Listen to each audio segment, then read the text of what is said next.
Many people in America love Chinese food, but David R. Chan is perhaps in a league of his own. Mr. Chan, a 72-year-old former tax lawyer based in Los Angeles, claims to have dined at nearly 8,000 Chinese restaurants across the U.S. and counting.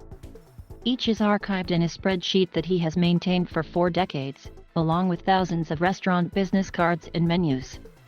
If you visit one Chinese restaurant per day, it would take more than 20 years to reach his current count, 7,812 restaurants. From pineapple buns and pork belly to chicken feet and tea-smoked duck, the Chinese restaurant collector documents his food conquests almost daily on his social media accounts. Though his food journey started as part of a search for his identity as a Chinese American, Mr. Chan said, over the years it has become itself a chronicle of the rise of Chinese food and changing dynamics of Chinese culture in America. Mr. Chan isn't a typical Chinese food critic, and he insists he isn't even a foodie. He has no aptitude for using chopsticks, he said, has given up tea to avoid caffeine and adheres to a no-sugar, low-cholesterol diet. But that has not stopped him. Though he is the descendant of grandparents who immigrated to California from China's Guangdong province, Mr. Chan did not eat Chinese food as a child. And when he first tried Chinese fare, he was not impressed at all. The food was not sophisticated. Mr. Chan recalled of his first Chinese meals in the 1950s. We would go to banquets, I'd eat soy sauce on rice, and nothing else. Chinese food was first cooked in the U.S. by Chinese immigrants who came dreaming of wealth during the California gold rush in the mid-19th century. In 1849, the first documented Chinese restaurant, Canton Restaurant, opened its door in San Francisco. The early Chinese immigrants in the U.S. were mostly from Toisin, a rural Cantonese county in southern China. The coastal community had a tradition of sailing abroad but was experiencing bloody ethnic conflict and economic struggles, which prompted waves of immigration to America. By the time Mr. Chan had his first tastes of chop suey, there were relatively few Chinese Americans in the U.S., 0.08% of the total population, most of whom were descended from Toisin. It was like if all the Americans in China were from a small town 100 miles outside of Los Angeles. Very underrepresented, said Mr. Chan. As a result, early American Chinese food tended to be homogeneous, had to adapt for local ingredients, and catered to an Americanized taste. But things started to change in the late 1960s.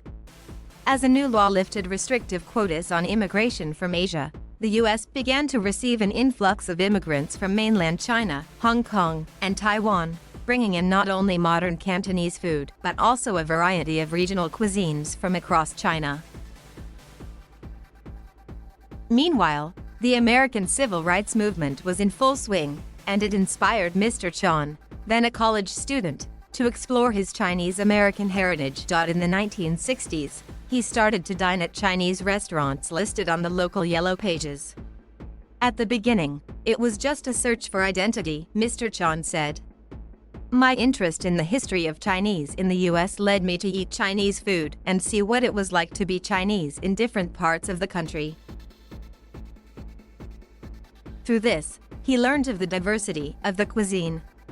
He had previously had no idea how varied it was, he said. Cantonese food, which is known for its bite-sized dim sum dishes, uses light seasoning so that the natural flavors of ingredients can sing. Fujianese cuisine often features seafood served in a broth. The province lies on a coast.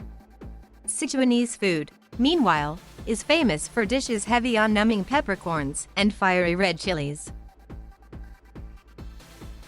During his long career as a tax lawyer, Mr. Chan often sampled Chinese food on his business trips to far-flung states in the U.S., as well as Canada and Asia. The best place to find the most varied authentic Chinese foods in America is the San Gabriel Valley in L.A., a Chinese immigrant enclave, he said. But for dim sum, San Francisco is the best bet. He once had unexpectedly good chow mein in Clarksdale, Mississippi, which has a historic community of Chinese Americans dating back 200 years. One of his most disappointing meals was in Fargo, North Dakota. The fried rice was like boiled rice, and somebody poured soy sauce onto it, Mr. Chan said. The town is far from any sizable Chinese communities. Chinese food has become democratized in America over the last decade thanks to an influx of university students from the mainland, thinks Mr. Chan. Now, any college town will have a good restaurant that can be enjoyed by all. Before the recent boom, the event that put Chinese food into the American public consciousness can be traced to a presidential visit in 1972. The lavish banquet eaten by Richard Nixon with then-Chinese Premier Zhou Enlai in Beijing was televised live across the U.S., and millions of Americans witnessed their president using chopsticks and sampling dishes of which few had ever heard. Peking roast duck was on the menu, so were fried giblets and lotus seed sweet porridge. Nixon's visit prepared for another stage in the development of Chinese food in the U.S., said Yong Chen, a history professor at University of California, Irvine, and author of Chop Suey, USA. 5 months after Nixon's chopstick diplomacy, the New York Times published an article titled Chinese Restaurants Flower Following Diplomatic Thaw. Today, there are more than 45,000 Chinese restaurants across the U.S., more than the number of McDonald's, Burger King, Kentucky Fried Chicken, and Wendy's outlets combined, according to an estimate by the Chinese American Restaurant Association. And because Chinese restaurants are almost always among the few places open on public holidays like Thanksgiving and Christmas, they have become the refuge of those averse to cooking the big family meal. Nowadays, Chinese food in America ranges from greasy spoons to sophisticated venues, offering a variety of dishes from across China. In major U.S. cities, upscale Chinese, fine dining restaurants have also opened doors. For Mr. Chan, this trend presents a bonanza of new Chinese restaurants to collect. He hasn't set a goal for how many restaurants to visit, he just hopes to try as many as possible. In retirement, he continues to visit new venues and keeps a food blog. But one of his followers remains skeptical about his expertise, his wife, who is from China and is bemused that people ask Mr. Chan about Chinese food. In their house, she is the cook.